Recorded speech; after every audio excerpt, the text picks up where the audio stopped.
साथियों, कल मैं गुड़गांव डिस्ट्रिक्ट गजेटियर को पढ़ रहा था और उसमें मुझे एक बहुत वीर जाबाज सरदार सावलिया के बारे में पता चला।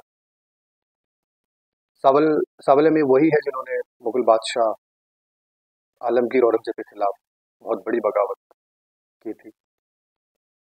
सावलिया में वो सैसोला गांव से बिलोंग करता था और सैसोला गांव नूह से सोहना से तावड़ू रोड पर पड़ता है।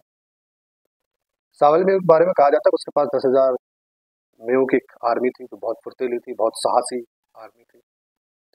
और उनके अतमल जो सिलको गांव से बिलोंग करते थे, चकमल जो चहलका के से बिलोंग करते थे और हुसैना जैसे बहुत ही वीर प्रसिद्ध उसके सहायक थे, सरदार हुआ करते थे सावलिया में। सावलिया में की बगावत से औरंगजेब बहुत परेशान था। सावलिया ने एक तरफ तो उनके शाही काफिलों को लूटना स्टार्ट कर दिया, उनको तंग करने स्टार्ट कर दिया। तो दूसरी तरफ एक इंटरेस्टिंग एपिसोड ये भी है कि उन्होंने जाटों के सरदार चूड़ामन के ऊँटों को भी लूटने स्टार्ट कर दिया। तो औरंगजेब तो पहले उनके खिलाफ था, अब चूड़ामन भी उनके खिलाफ, सावलिया में के खिलाफ हो। उसी वक्त सावलिया की तरह एक बहुत ही प्रसिद्ध एक और सरदार हुआ करता था जिसका नाम था हाथी सिंह, जो बड़गुजर राजपूत था और बादशाहपुर का रहने वाला था। वह भी राजपूतों के गिरोह का लीडर था, सरदार हुआ करता था, वो भी लूटमार करता था। उसने भी औरंगजेब की नाक में दम किया हुआ था। लेकिन औरंगजेब ने एक बोलनी के एक साहसी एक अहीर सरदार था जिसका नाम था राव नंदराम, उनकी मदद से हाथी सिंह को गिरफ्तार करवा लिया था। उसके बदले में राव नंदराम को चौधराहट दी गई और इनाम के तौर पर उनको रेवाड़ी की जागीर उनको दी गई। इसके बाद जो है रेवाड़ी के प्रसिद्ध राव जो राज्य उसकी नहीं। अब कुछ समय बाद जब सावलिया में उन्हें चूड़ामल के खिलाफ विद्रोह कर दिया, उसकी नाक में दम कर दिया, औरंगजेब की भी नाक में दम कर दिया, तो जाटों के सरदार चूड़ामल ने औरंगजेब से कहा कि आप एक काम करें कि अगर आपको सावलिया में से छुटकारा पाना है या उसकी बगावत का अंत करना है तो आप हाथी सिंह जिसको आपने गिरफ्तार किया है आप उसको रिहा कर दीजिए और उसको इस बात पर रिहा करिए कि वही सावलिया मेव का जो है कत्ल करे। इसके बदले में औरंगजेब ने ये कहा कि आप सावलिया मेव का कत्ल कर दीजिए, उसके बदले में आपको एक जागीर जो है वो दी जाए।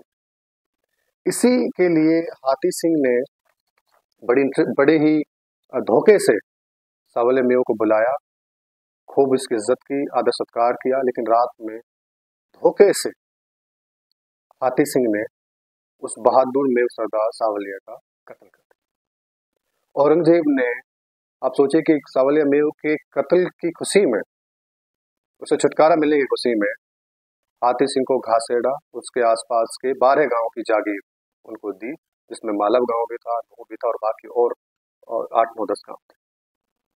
तो आप सोचिए कि मेव में एक ऐसा सरदार था सावलिया मेव जिन्होंने औरंगजेब की नाक में दम किया, जाटों के सरदार चूड़ामन की नाक में दम किया और उनका कत्ल करने के लिए उन्होंने हाथी सिंह का सहारा लिया। हाथी सिंह ने धोखे से उस सावलिया मेव का वध कर दिया। तो आप सोचिए कि मेव कितने वीर साहसी मेव था, सहसौला का ये सावलिया मेव, जिन्होंने आलमगीर औरंगजेब के खिलाफ, चूड़ामन के वीरों के खिलाफ बगावत की और उनको तंग किया और बहुत परेशान किया। और उसको मारने के लिए उन्होंने कई तरह के षड्यंत्र रचे, धोखे से उनकी हत्या करवा दी।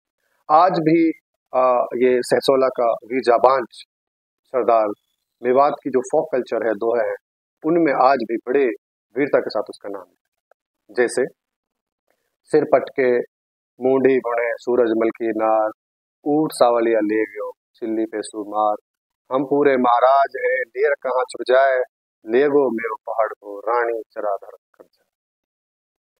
सहसौला सरनाम सिर सावलिया दौड़ा, राजमान गो हार उड़ना उल्टा मोड़ा, हुयो धमाको भरतपुर चिट्ठी लिखे कुम्हेर, ऊट सावलिया ले गयो कदी न देवे थे। तो मेव में ऐसे भी वीर जाबाज सरदार सावलिया मेव जैसे भी हैं जिन्होंने औरंगजेब और जाटों के सरदार चूड़ामन की नाक में दम कर दिया। अब सबका मेरे साथ जुड़ने के लिए बहुत बहुत शुक्रिया।